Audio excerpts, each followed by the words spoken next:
This is your host, Dub FFG Fantasy Football GOAT Strategies. How's it going today? Today we're going to talk about Week 7. Let's get to it.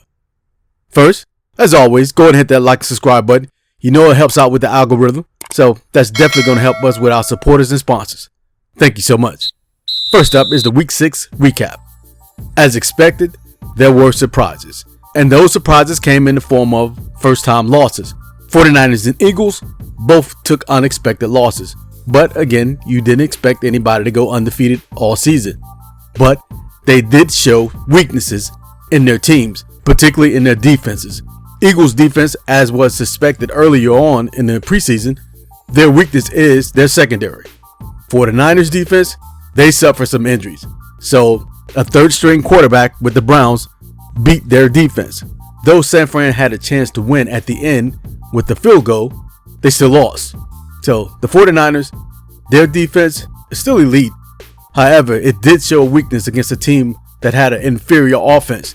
In particular, Amari Cooper did his thing. Again, injuries to both teams definitely contributed to their losses. Sunday night and Monday night games both came down to the final drives. Cowboys pulled it out, and the Giants unfortunately lost by a no call in the end zone. So the Bills held on to win. As far as our rankings or picks from last week, there was a 75% success rate. And that's definitely where we want to be. 70% and higher. Week 7 hot reads and must starts. Let's go with Tua versus the Eagles, Jalen versus the Dolphins, St. Brown versus the Ravens, Mark Andrews versus the Lions, Terry McLaurin versus the Giants, and Kenneth Walker III versus the Cardinals. Here's a word from our sponsors. Question: is your NFL team winning the Super Bowl this season? If so, then you better get your new gear for the new season. NFL Shop is providing with your new favorite team's apparel this season. Use the link below or scan the QR code to see a huge inventory of NFL teams' apparel. Discount codes will be available throughout the season, so use the link. Shop now. IDP and DST, we're looking at Max Crosby versus the Bears, the Browns defense versus the Colts, the Commanders versus the Giants, and the Packers versus the Broncos. Those three defenses should have great days coming this Sunday. As far as our Week 7 projections, 6 teams are on byes. The Bengals, the Cowboys, the Titans, the Jets, the Panthers, and the Texans. Now, of course, this is probably the biggest week you're going to have to make adjustments for those that are on byes. So it's time to run. It's time to run your team like a track team. Run it leg by leg. For instance, let's start with the games.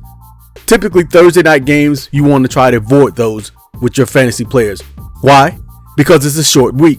So the players don't have time to recover from their previous game, and sometimes that shows a lackluster performance, and particularly if they got to travel across country. So moving on to the first leg, which is the Sunday games at 1 o'clock. Again, treat it like the first leg of a relay race. Use this someone like St. Brown and Andrews that we mentioned earlier in our hot reads, and our second leg would be like the 4 o'clock game. In this case, this week, we will look at the Packers defense. And our third leg and anchor leg, use that for Sunday and Monday night games. Sunday night game for this week, I will use both the third leg and anchor concept for both this week. Someone like Tua and Jalen and any of the Eagles and Dolphins skilled players. Again, this game is going to be very interesting, and it should be a high scoring game. As we talked about, Eagles defense, secondary, that's their weakness. Dolphins defense, they have some holes. The secondary is good, better than the Eagles actually, but they still have holes where they can be scored on. I.e., look at the Bills game. So, first leg, second leg, third leg, and anchor leg. Treat this week like it's a relay team or relay week. You want to do so, not just on this week, but use that as a concept. This week we'll call it the cheater code. Walk your opponent down leg by leg and get the victory. This is Dub FFG. Till next time, we'll see you soon.